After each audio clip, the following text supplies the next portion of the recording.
大家好啊 ，HKADC 又嚟報道。而家係2014年嘅10月13號嘅夜晚，就嚟14號啦。一班好熱心嘅朋友，佢哋喺呢度繼續加固呢一個路障。個原因係點呢？因為之前呢，就係今朝早警察呢就靜靜地喺呢度清拆同埋收拾一啲路障，將啲鐵馬攞走啊咁樣。咁所以好多熱心嘅市民呢，就喺呢度呢將佢加固，並且呢相信係一啲有經驗嘅人呢，就將呢啲棚架再搭得再穩陣啲，確保呢個位呢唔好失手。你睇到上面圍觀嘅市民亦都係好多嘅，好多人都支持佢嘅，係啦。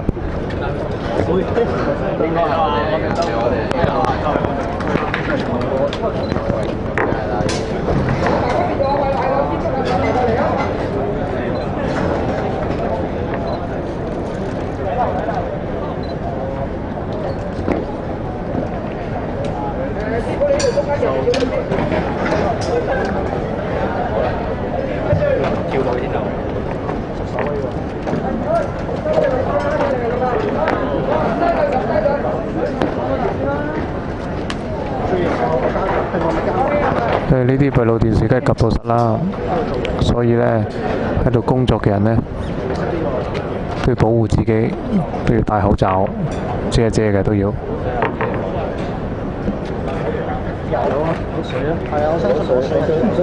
除咗警方之外呢，全部嘅磨水喺度啊！如果你哋得閒可以，之前呢亦都有攞啲水，攞啲近啲咁係啊，呢度因為嗰邊比較多嘢啲咯。所謂一啲叫做反佔中嘅人呢，亦都喺度呢，同佔領嘅朋友呢發生一啲衝突。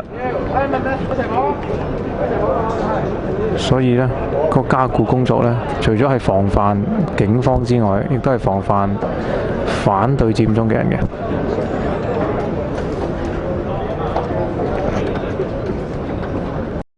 好，咁我哋繼續係2014年10月13號晚上11點幾喺金鐘嘅關於佔領呢個佔領行動太陽傘運動嘅報導。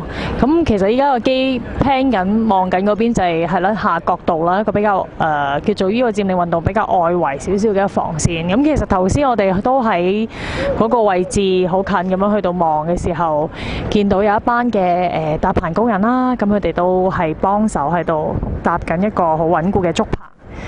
見到個情況，大家都好感動嘅。其實佢哋真係身水身汗咁樣攞晒架撐嚟，係咁搭高嗰個防線，為咗加固嗰個防線。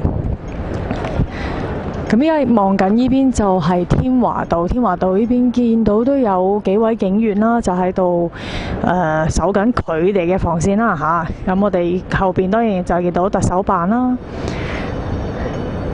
咁話說其實今晚應該我哋見到嘅情況都係多咗人嘅，尤其是江樂道大本營嗰邊多咗人嘅，成個多咗營啊，多咗人喺度駐紮啦。